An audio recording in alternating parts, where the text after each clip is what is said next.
All right, thanks, Gannon. The death of 11-year-old Alex Newsome is changing the way the community plays baseball. Yeah, many coaches are already implementing new rules, trying to keep an accident like the one that happened to Alex from happening to anybody else. WECT's Stacey Pinno joins us to talk about some of the new changes she heard about today. Stacey? Yes, that's right. I spoke to several different coaches who say Alex Newsome's deadly accident during baseball practice has made them reevaluate how they run their practices. They tell me you can never be too safe when on the ball field.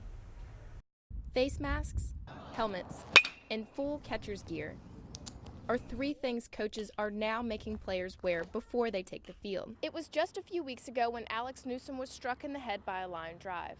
However, the shock of his death is still unsettling to many players. When I heard that he passed away, we were on the bus ride home, and it hit me pretty hard. I just didn't know what to think. From that moment on, coaches took a new look at safety. Well, I think it made us, and I think it made all the surrounding schools, take a step back and reevaluate, what we were doing at our practices. And coaches are saying you can never be too safe when it comes to their new rules. Now on, though, any player that we use to throw behind the L screen will have a helmet on. Laney's baseball coach is taking things one step further when it comes to his players.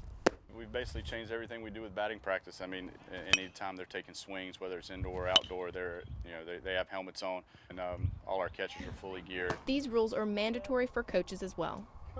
It's good to see our coaches showing some responsibility and more leadership, wearing the helmets and setting a good example for the kids.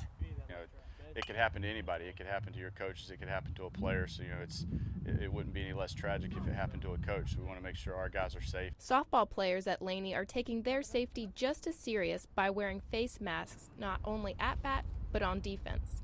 A ball can come flying back at you any second, especially on a softball field when everything's a lot closer than baseball. Gabby says she feels more confident when playing with the mask and thinks others should consider it. My advice to them would just be to give it a shot, because it could be the difference between, your life, honestly. If there's one positive that came out of this whole thing with Alex is that, is awareness.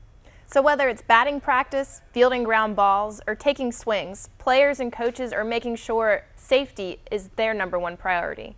Reporting in the studio, Stacey Pinno, WECT News. A jury in